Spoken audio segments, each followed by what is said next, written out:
Hello everyone. Today we are going to talk about Ukrainian drama war called Sniper: The White Raven from 2022. The film is set in a very quiet neighborhood in Donetsk, Ukraine. Mykola lives with his pregnant wife Nastya. They are both unknown, and few people know about them. Anastasia is an artist who loves to draw and carve. She even made a wooden angel for Mykola as a talisman. Mykola is a mathematician, physicist, and environmentalist who teaches at a local school. He gets to school by bike. Near their house, there is a peace sign in the form of a white crow's paw, symbolizing an ancient legend about a bird that took care of people and brought them fresh water and food, losing its feathers in the process. Due to the lack of electronics at home, the couple did not receive any news. Only when Mykola went to work did he manage to watch a few minutes of TV during his break. That's how he learned about the murdered protesters in the Ukrainian capital. He also learned about a possible Russian invasion of Ukraine. During the lesson, a student named Ivan enters Mykola's classroom and thinks his teacher is a weirdo and a pervert, so he wants him to leave. Mykola doesn't let the student get angry because he believes in pacifism and tries to direct the minds of young people in the right direction. One morning on his way to work, Mykola notices several soldiers standing on the side of the road, but he ignores them. When he finally arrives at school, he is shocked to find the school empty, and the TV quickly explains why. Russia has invaded Ukraine. Remembering the soldiers he saw earlier, Mykola worries about his wife and rushes home, but it turns out that it's too late. The Russians are already there. They grab Mykola when he tries to protect Nastya. Convinced that they are not spies, the soldiers set fire to the house and leave. But when Nastya tries to retaliate and throws a stone at them, the soldiers do not hesitate to shoot her. After that, they finally leave. Devastated, Mykola clings to his wife's body and watches his house burn. Several hours pass after these events. Two Ukrainian policemen find Mykola and check his identity to make sure he is innocent and a simple civilian. They help him dig a grave for Nastya. Then they take him with them to their base. Before he leaves, Mykola remembers to take a wooden angel with him as a last reminder of his wife. The superiors at the military base are not happy about the man's sudden appearance, as he might be a spy. But Nikolai quickly proves his point, saying that he wants to join the army and drive the Russians out of his native land. From that moment on, Mykola goes through a tough training program where he has to learn how to exhaust his body and use firearms. Two things the pacifist had never done before. Later, disassembling and reassembling the weapon will seem like hard work to him, and his superiors will laugh at him. Everyone also laughs when they hear Mykola announce that he has chosen the call sign, Raven. But Mykola doesn't let anyone get him off his chosen path and trains hard until late at night. Mykola trains with weapons and keeps a forest angel by his side so that he never forgets his goal. His goal is to avenge his wife.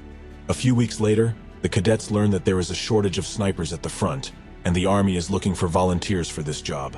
There are very few applicants, but Mykola immediately signs up. But he was again met with ridicule. Unwilling to give up, Mykola accepts the challenge to prove his worth. He disassembles and reassembles an AK-47 while blindfolded.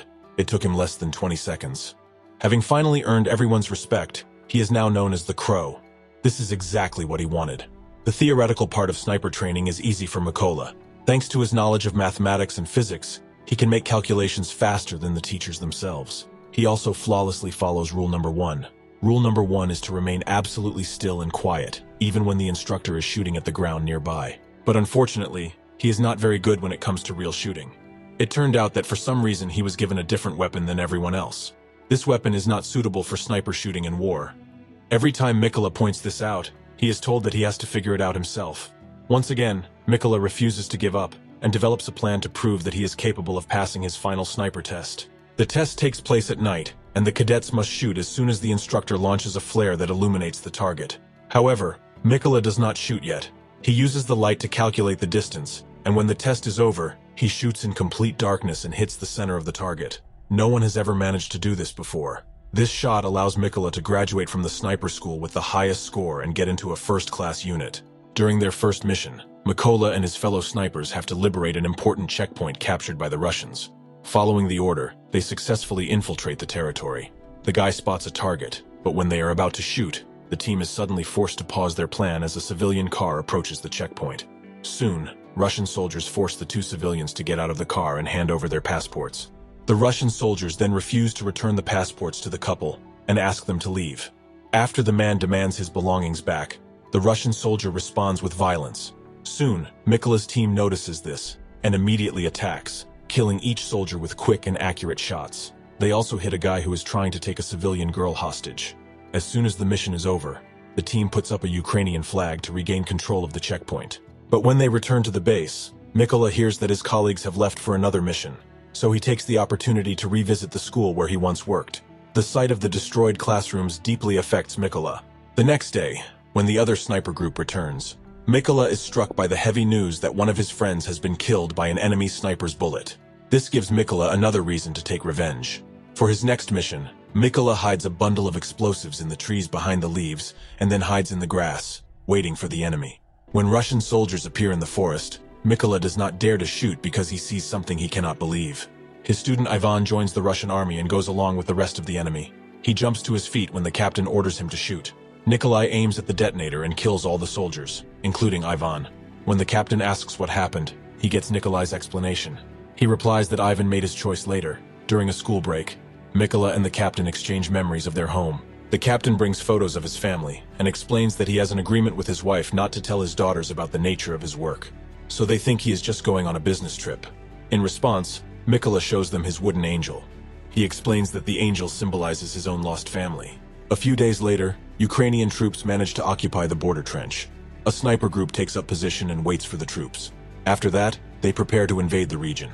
Mykola is preparing for the mission, but loses his usual calm when he notices the man who killed his wife among the enemy soldiers. Desperate for revenge, Mykola asks for permission to shoot, but the captain refuses each time because the enemy has not yet taken up the necessary position.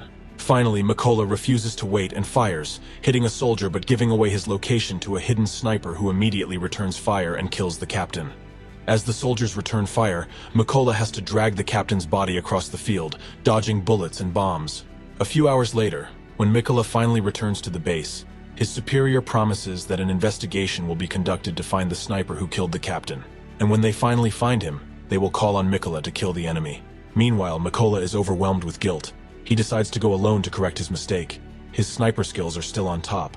He manages to kill many enemy soldiers. He becomes too risky and ends up getting shot in the arm by an enemy bullet.